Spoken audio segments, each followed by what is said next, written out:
हरे कृष्णा, राधे राधे। चैत्र माह में किया जाने वाला गणगौर का व्रत कब है, ये व्रत क्यों किया जाता है और साथ में ही आप जानेंगे इस व्रत को करने की पूजा विधि, सामग्री क्या होगी, शुभ मुहूर्त क्या रहेगा और इस व्रत का क्या महत्व है। हिंदू धर्म में गणगौर व्रत को अत्यधिक महत्वपूर्ण माना जाता है, जो चैत्र माह के शुक्ल पक्ष की तृतीया तिथि को मनाया जाता है। ये व्रत विशेष रूप से भगवान शिव और माता पार्वती को समर्पित है और इसे तृतीया तीज के नाम से भी जाना जाता है।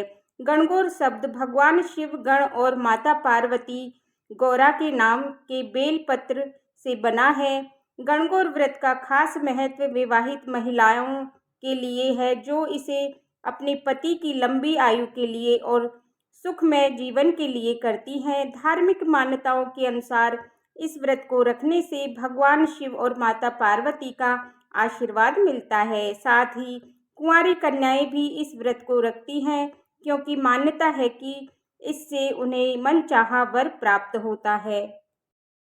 तो आइए जानते हैं इस वर्ष गणगौर व्रत कब मनाया जाएगा, पूजा का शुभ मुहूर्त क्या है और इस व्रत का क्या महत्व है। चैत्र माह की तृतीया तिथि इस साल 31 मार्च सोमवार के दिन 9:11 पर शुरू होगी।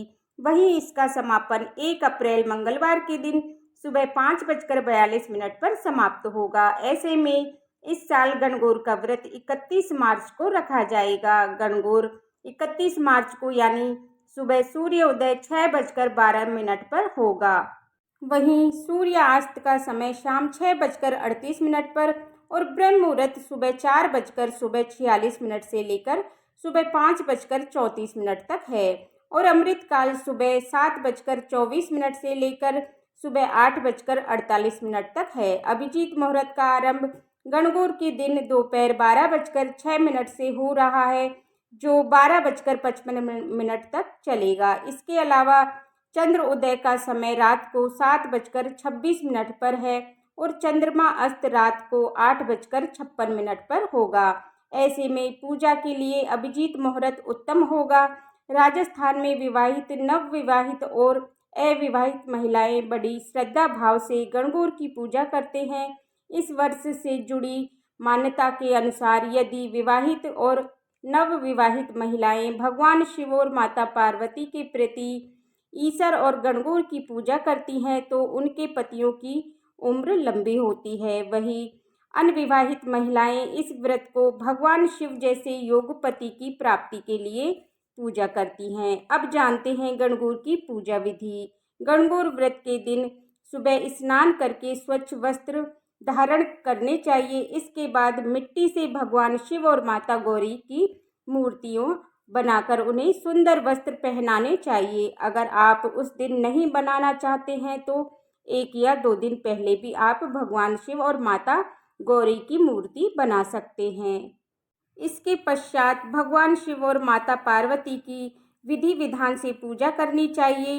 पूजा के दौरान माता पार्वती को श्रृंगार का सामान समर्पित करना चाहिए और भगवान शिव और माता पार्वती को चंदन, अक्षत, रौली, कुमकुम लगाना चाहिए और इसके साथ ही उन्हें दुर्वा चढ़ानी चाहिए। भगवान शिव और माता पार्वती के समक्ष धूप और दीप जलाने चाहिए। उन्हें चूरमे का भोग भी अर्पित करना चाहिए। एक थाली में चांदी का सिक्का, पान, दूध, दही, धूप, गंगा जल, हल्दी और कुमकुम और दुर्वा डालकर सुहाग जल तैयार करें। फिर दुर्वा से इस सुहाग जल को भगवान शिव और माता गौरी को छिड़कें और अंत में इसे घर के सदस्यों पर भी छिड़कें।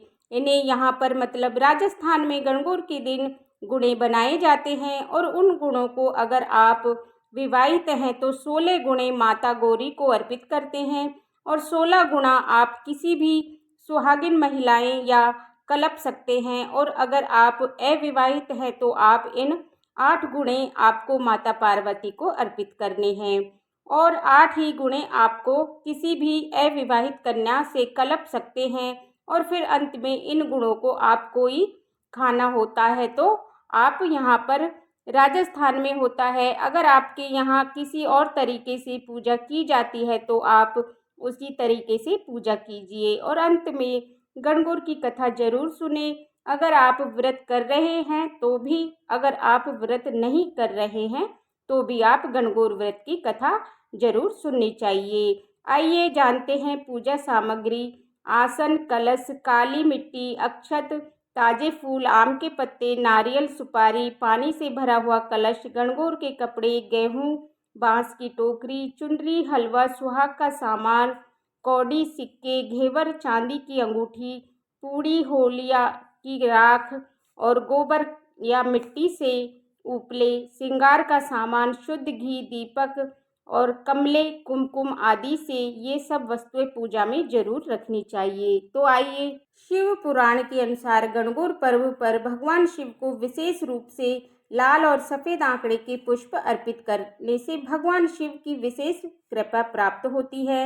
ये एक बहुत ही शुभ उपाय माना जाता है जो व्यक्ति के जीवन में सुख, शांति और समृद्धि लाता है। लाल और सफेद आंकड़े के फूल का चयन इसलिए किया जाता है क्योंकि हमें सुख, शांति और समृद्धि लाता है। लाल और सफेद फूल आंकड़े का चयन इसलिए किया जाता है क्योंकि ये दोनों रंग भगवान शिव को प्रिय माने जाते हैं। इस दिन माता पार्वती को सुहाग की सामग्री अर्पित करना शुभ माना जाता है।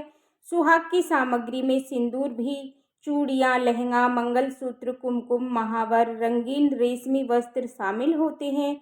ये सभी सामग्री माता पार्वती को अर्पित करने से एक और उनका आशीर्वाद प्राप्त होता है और पूजा करने का महिलाओं के जीवन में सुख और समृद्धि बनी रहती है। माना जाता है इस प्रक्रिया से पति अपनी पत्नी के साथ एक सुखी और समृद्ध जीवन की कामना करती है और उनकी शादी शुदा जिंदगी में हर प्रकार की खुशहाली आती है। गणगौर पर्व के दिन माता पार्वती की पूजा अर्चना का विशेष महत्व है और इस दिन किए गए कुछ उपाय व्यक्ति के जीवन को सुखमय और समृद्ध बना सकते हैं। माता पार्वती को दूध अर्पित करना चाहिए। इस दिन माता पार्वती को दूध अर्पित किया जाए तो इससे सभी प्रकार के कष्टों से मुक्ति मिलती है। इसके अलावा गणगौर तीज के दिन आपके परिवार की खुशहाली और सुखमय जीवन के लिए कामना करते हुए माता पार्वती को केले का भोग अर्पित कर सकते हैं। गणगौर तीज के दिन एक और महत्वपूर्ण उपाय है जो आप माता पार्वती को मालपुआ अर्पित करना और उसे दान करना। और अगर आपको वीडियो की जानकारी अच्छी लगी हो तो वीडियो को लाइक करें और चैनल को सब्सक्राइब करें और बेल आइकन बटन में ओम नमः शिवाय और माँ गौरी अवश्य लिखें। देखने के लिए बहुत बहुत धन्यवाद। सभी को गणगौर पूजा की हार्दिक शुभकामनाएं। राधे राधे।